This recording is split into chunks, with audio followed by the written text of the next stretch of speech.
the woke ideology seems to be picking and mixing strands from all sorts of different ideologies. So when I was reading your book, Taboo, it struck me that they were very keen on this postmodernist idea that there is no such thing as the truth. There is my truth and your truth and everybody else's truth.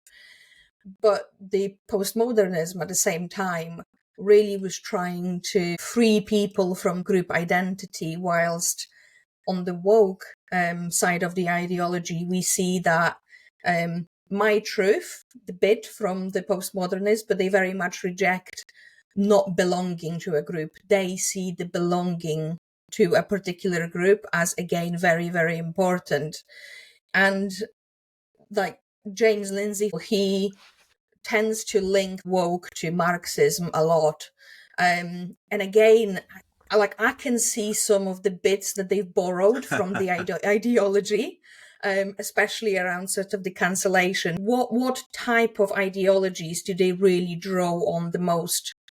Yeah, this is a really key question, and we're seeing a division opening up in the literature between those who see it as a version of Marxism and those who see it as having another source, which is myself, for example. So it's not that I think there are two pathways. One is you have Marxists who give up on the working class and they pull out the cassette marked class and they plug in the cassette marked identity, which is race, gender, sexuality. But the same console, which is about oppressor versus oppressed, it's all about power, is in play. And I think there's a lot of truth to that. The problem is how much influence did those people who want to make revolution and overthrow capitalism and overthrow bourgeois society and the family and all this sort of thing, how important as a motive was that in getting us to where we are now? My view is it's actually not the most important thing that occurs. So this idea of revolutionary change and hatred and envy of the system, it's a component of it. And don't get me wrong, it is a component of it. The idea that they then replaced class with identity and engaged in a so-called war of position by trying to deliberately take over institutions and go engage in what Duchka calls a march through the institutions. I don't think that is the main story. I think that is part of the story, but I place more emphasis on what I would call an evolutionary liberal humanitarianism. And that liberal humanitarianism has really three components. It's not about overthrowing society. It's just about we want to be nicer to the unfortunate. We're extremely scared of anything called fascism or reaction that'll take us back to Jim Crow and women in the home and gays in the closet and Germany 1933. So you have an exaggerated catastrophism and alarmism about the cultural conservatives.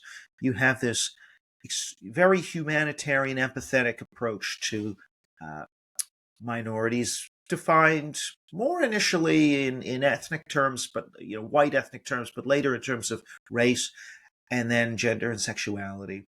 And so it's majorities bad and scary, minorities warm and cuddly.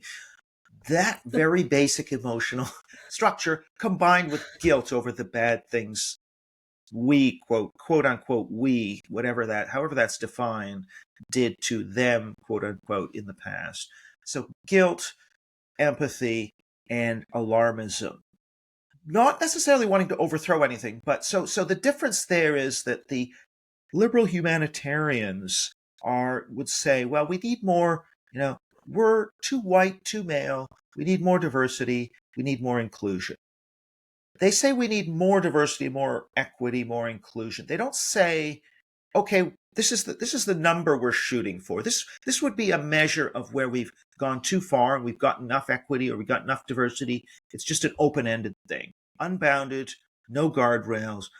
And so what happens is you actually get this liberal humanitarianism ratcheting and just pushing it to the next level, the next level, the next level every generation. That's not the same as wanting to make revolution, but it gets to the same place. Ultimately, we arrive in the same place. You have left liberal extremism. The be kind people, the bleeding heart liberal people get to the same place. And if you actually look at what is the DEI apparatus today, now, and just to make this clearer, I mentioned earlier that woke is the making sacred of historically marginalized groups. That gives rise to this ideology I call woke cultural socialism, which is about equal outcomes, let's say between black and white or men and women in any field of endeavor. Equal outcomes plus emotional harm protection is the ideology. DEI, equity, diversity is the same as equal outcomes. Inclusion is the same as emotional harm protection. So DEI is kind of a way of describing the ideology I'm talking about. And if you take DEI, the strands that are in DEI, quite a few of them don't come from cultural Marxism. So affirmative action quotas, the idea of proportional representation by race, by gender, it doesn't come from cultural Marxism, from Marcuse or Angela Davis or Paulo Freire or any of these people. That is it comes through in the late 60s in the Johnson administration, in American courts. So you have affirmative action, speech codes. Again, that's not got a cultural Marxist origin. That's about, well, we've got to be inclusive and be nice to people. That's why we can't let you have your free speech. That's why we might have to cancel some people. So again, it's not coming out of this idea of wanting radical social transformation and to overthrow the oppressive.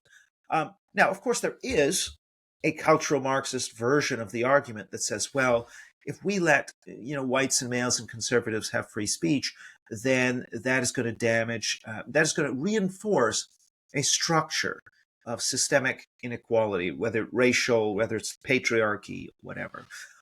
But that is a more intellectual argument, which I don't think is which I don't think that's the main driver. So what I talk about in the book is that this much more emotional, be kind kind of, and be scared, that kind of, and be guilty, that kind of attitude is why you see the cultural Marxist rhetoric.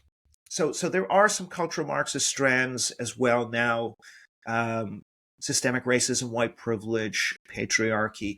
These are cultural Marxist ideas, but they only work because they resonate with a much larger group of left liberals who are motivated by guilt, alarmism, and empathy towards these minority groups. And I put more emphasis on that process of liberal humanitarianism, which, by the way, also goes and influences psychotherapy, starting in the early 60s with Carl Rogers. And so we get this humanistic psychotherapy, and that's where these ideas around self-esteem, emotional safety, trauma, emotional bullying, and all these sorts of things come from. And that's where a lot of the speech code philosophy comes from, and this clamping down on free speech is through this humanistic psychotherapy, fragility, snowflake type of ideology. And so that's all this humanistic therapeutic ideology is not a Marxist. It doesn't have a Marxist root. And that's kind of why I sort of emphasize a lot in the book that, yes, there's no question that cultural Marxists do want to replicate themselves, do have a certain amount of power in universities and in arts councils and in other places. But they would get nowhere without the support of that big chunk of well-meaning left liberals. Why did a majority of Seattle citizens support defund the police?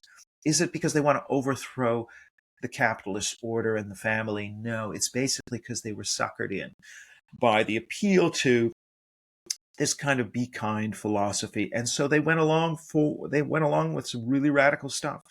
And I think we have to understand that liberal humanitarian substrate. That's why the soil is so fertile. And it's kind of anchored, all of this is anchored not in logic and in principles and in high intellectual ideas like postmodernism, but in stories about Jim Crow and slavery and the Holocaust. And it's all about stories of the good and the goodies and the baddies. And the cultural left has won the battle for hearts. It doesn't do well on a debate stage because it doesn't deal in fact and logic, but it does very well with meaning making, with movies, with books, with memes, and all sorts of sort of emotional things. And that's really the big driver here, is those sort of left liberal emotions focusing on guilt, focusing on empathy, focusing on fear.